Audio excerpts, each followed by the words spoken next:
The noon hour of madness and mayhem powered by Jalisco's, the podcast.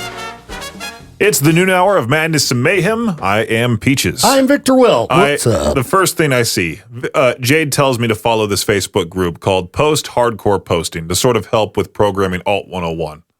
Tons of people post in there. Post hardcore posting. Yes. Okay. Jade's idea of what alt is a little bit different than the average person, but all right.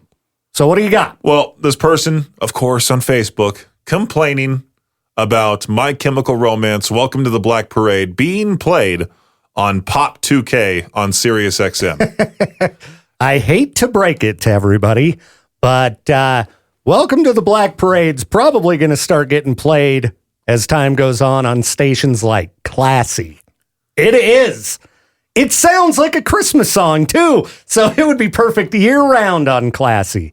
I'm trying to see when it came out. Dude, it's old, man. 2006, almost 20 years old. It could qualify as classic rock. Yeah, it's old, and all the people that grew up on that song are old.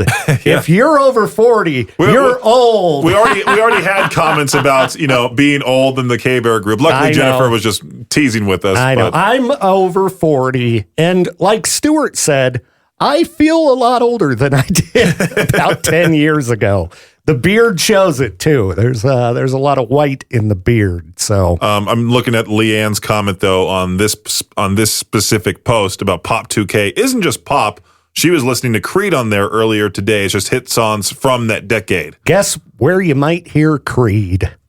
Classy 97. That's right. Aren't they like a Christian rock band for the most part?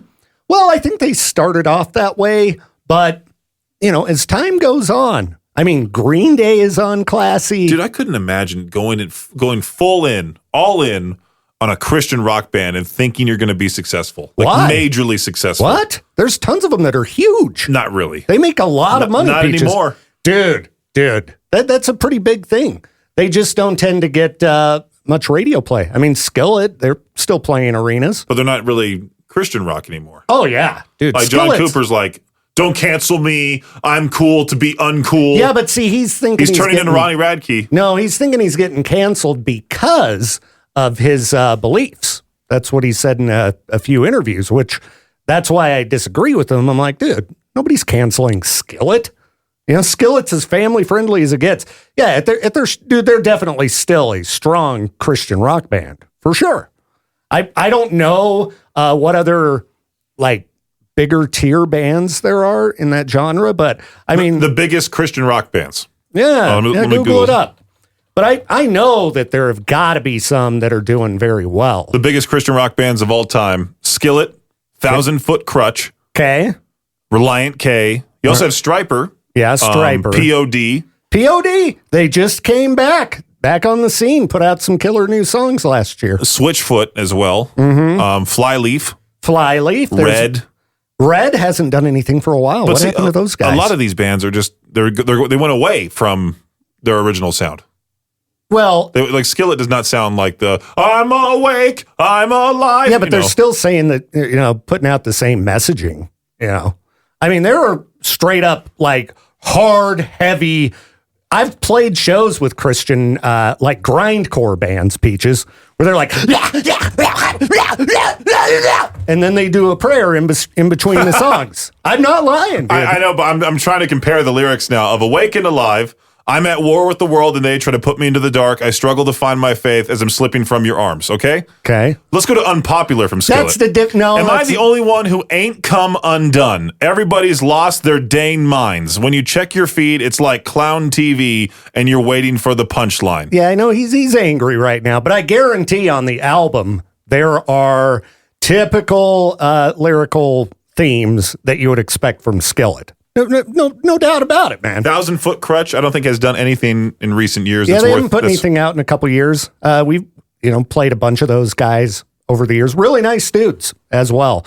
Under Oath is a band that was a Christian rock band, and they went away from it. Yeah, but I see Anne Berlin as well. They went away from that. They brought in Maddie Mullins as their lead singer now. Yeah, but dude, honestly, you have a better chance of making money in that genre than just being a regular rock band. Well, you make it harder upon yourself to go in as like a grindcore band and think you're going to be successful. Well, yeah. Or be like any one of those extreme metal bands that like Cattle Decapitation. They're huge in their own way, but you bring them to the mainstream.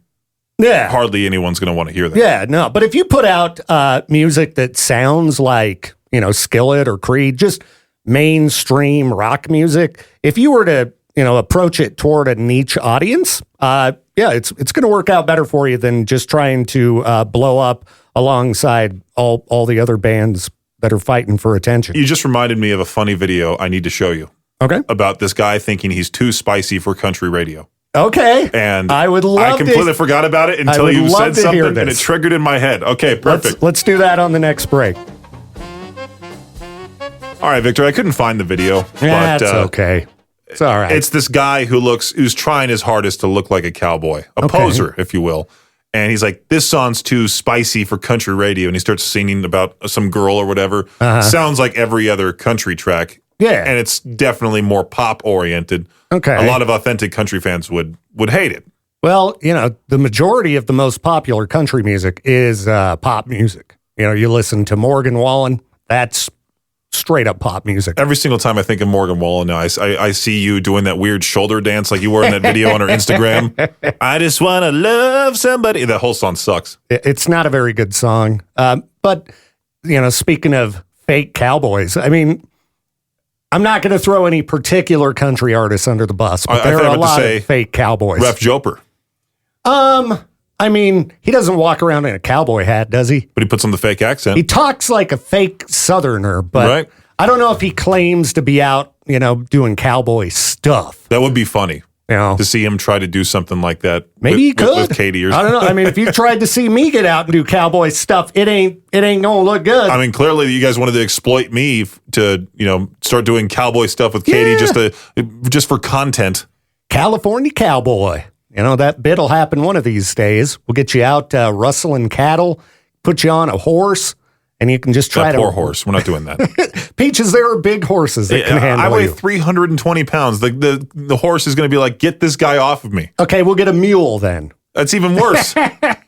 Mules are strong, man. Mules, that's a mix between, isn't it a mix between a donkey and a horse? Yeah. And for some reason, I mean, they can pack a lot of weight. I'm not going to hurt some mule. You're not going to hurt it, dude? I'm going to hurt it. No. Okay, look up weight limit to ride a horse.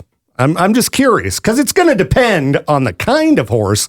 I bet you could ride a Clydesdale. There's a great clip of Shaq on the back of a horse, and Charles Barkley goes, "Man, that poor horseback, it's going to break."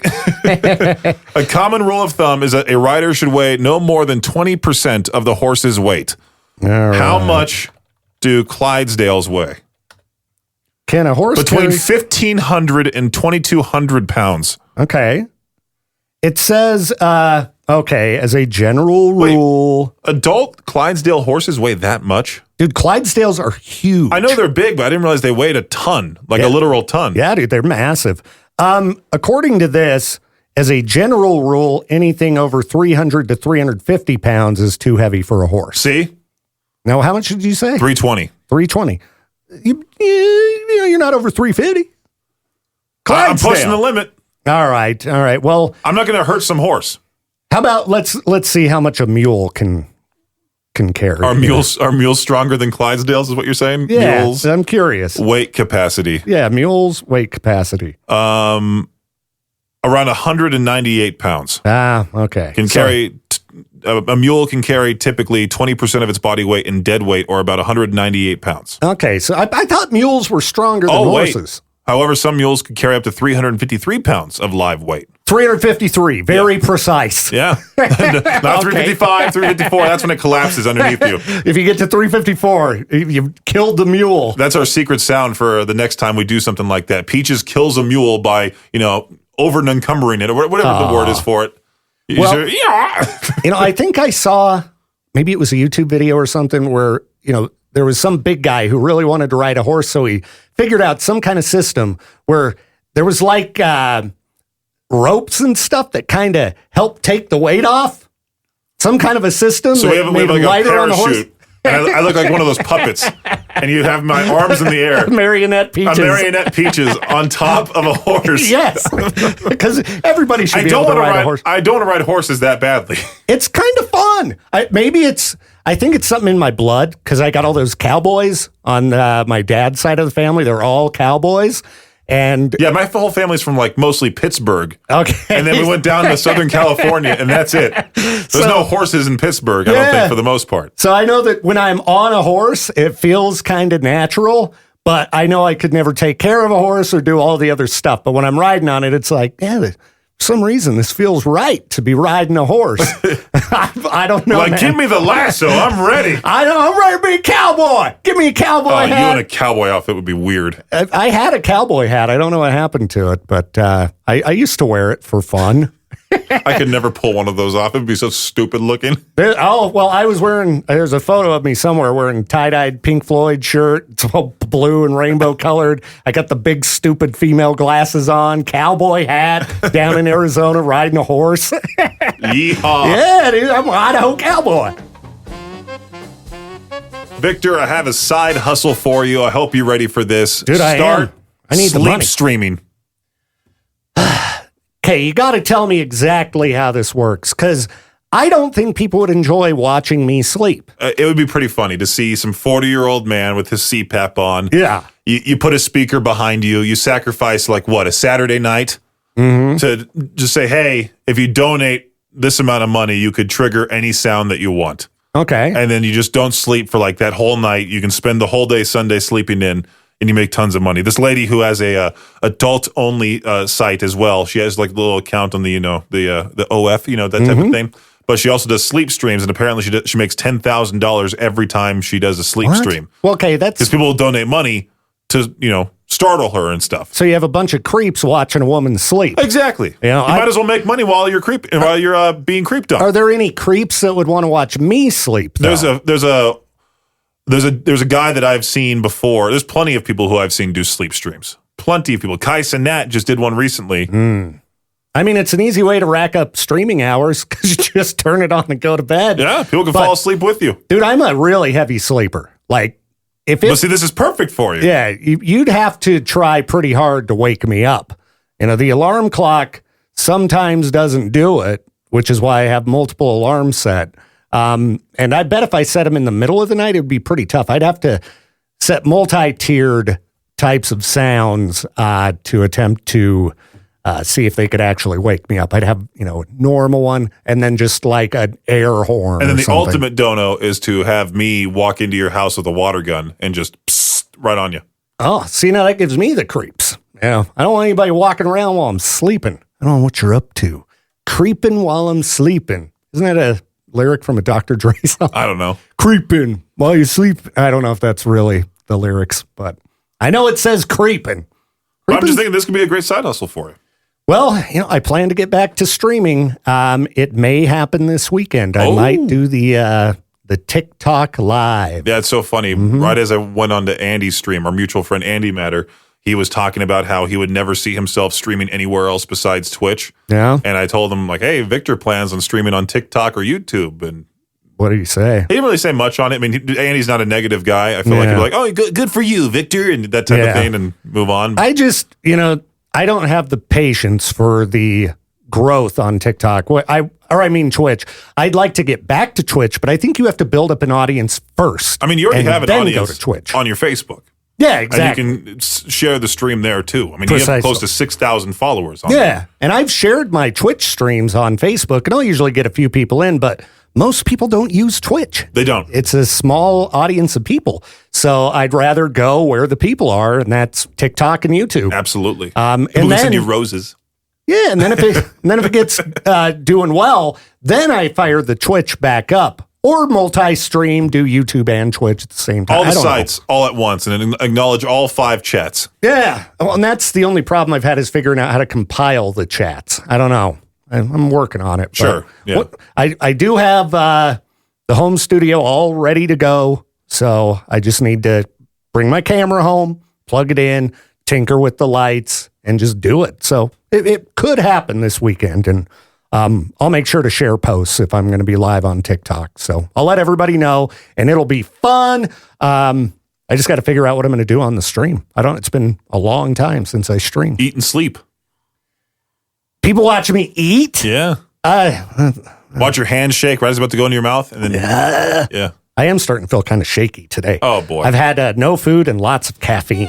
Yeah. And Peaches was playing me a little bit of audio from an LA radio show, and it's a new host. Yeah, shout out to Nick Carter. I've known him for a little while. I've reached out to him when I was an intern at Coast just to be like, hey, do you have any tips for what I should do after this internship type of thing? Mm-hmm. And he just messaged back saying you're in the best place to do so, talking to Ellen K and all those people, those legends in that iHeartMedia building. Hit up this guy named Jay Davis. Peaches, that's what I recommend you. Reach out to this skeleton I met one time named Jay Davis. In this random state called Idaho. But, and he did a fine enough break there. But it was funny because was that his very first live break? That was his very first break of the show. I missed it, unfortunately. I was tuned in and I was hearing him do these different breaks. I mean, he was told, talk for 10, 20 seconds, make some stupid joke, make some relatable content, and then go right to the next song or the commercial break. That's generally what they want the afternoon person to do. Right. He had a little bit of personality to him. He wasn't doing like keyword cash, that type of thing like the midday person usually does. Yeah. No, and he did good, but it was funny because he just started naming off LA stuff. Well, he's like, I embrace your land because he's from the frozen tundra known as New York, which if you think about it, New York's not really all that frozen. I mean, compared to a place like here or North Dakota, South Dakota, any one of these states, they'll laugh. But like even saying the frozen tundra known as New York, just say like the concrete jungle or something like that. Yeah, or just I came here from New York. Yeah, I don't even give it. Everything doesn't need a nickname. I don't know. You got to spice it up a bit, Peaches. Got to spice things up. And then he calls the LA people Angelinos. Is that what you refer to yourself as over there? No, I'm from Orange County, so that's not okay. But the LA area. Does anyone? I'm from the OC. You're an OCer? Yeah. Now, do people in LA proper call themselves Angelinos? Probably. I don't know. Okay. I know that sometimes people get weird about that. Like in Arizona, Arizonans is considered like a good way to call yourselves. But if you say Arizonite, I guess there's a negative connotation to that, according to my daughter's boyfriend, anyway. I would have been like Arizonians. Yeah, I think it's Arizonans, and then you hear Arizonites. Huh. So I think, it tends to be the rural areas, say Arizonites. But Nick went on the air and just said, like, I am embracing the Los Angeles Dodgers, the LA Rams, and like all this typical, like. He just named like everything. Yeah, all basic stuff. Yeah, hey, here we got the Santa Monica Pier down the road, and let's talk about Venice Beach. Oh, yeah. And, you ever been to the Hollywood Walk of Fame? See, I would have hopped on the air and been like, hey, you know what? Let's go to Venice Beach and find out which needles for what. Ozempic, meth, I don't know, Ozempic, what else is there? Straight up heroin needle? Last time I was here, you wouldn't believe the mayhem I saw when I was down on Skid Row. I get kind of bored, so I decided to go walk the streets. And we brought one of the homeless guys in studio. He's live here, Crazy Carl. Dude, that's like what I'm talking about. You bring, somebody who probably needs a shower. And I mean, Opie and Anthony used to do that kind of thing. So did Stern, bring just unhinged people into the studio. Management probably doesn't let you do that at most places anymore. Well, I would think that there's a top-end security team ready at all times with Howard Stern and Opie and Anthony for the Sirius XM building. Yeah. I mean, and I don't know what the Morello Media building is like in L.A. I've never been to it. But, I mean, again, it was his first break. It's like, I don't expect him to immediately go off the rails. iHeart was on the 5th floor. You would take the elevator up. You would go in. They would have to buzz you through the front door. Mm-hmm. Then you have to walk down this like hallway of lights and then buzz through another door. Oh, wow. Talk to the front desk, get buzzed through a third door. Wow. And all of their studios are lined up in one row. And the front door to each studio is just like a bank vault. You have to like unscrew a whole bunch of stuff. And wow. Yeah, I mean, we're getting close to that here. It's no, we're not. multiple entries we got to go through here. You got to get buzzed in, and then somebody would have to let you in the other door. And those walls were incredibly soundproof. I mean, incredible. It was a state-of-the-art facility. I mean, I would imagine from the images I've seen of iHeart's facilities, they make them pretty fancy looking. So if they didn't, soundproof the rooms. That would be pretty stupid. The one conference room they have has TV screens all around you. I've talked about this before, too, with like the other break rooms as well that are named after different pop stars. And I said, could you imagine getting fired in the Dua Lipa room or something like that? Time for you to dance the night away right out that door, buddy. The noon hour of Madness and Mayhem powered by Jalisco's is a production of Riverbend Media Group. For more information... Oh, wow, I swallowed my spit wrong while I was still talking. That's funny. All right. Okay, where was I? Oh, for more information or to contact the show, visit riverbendmediagroup.com.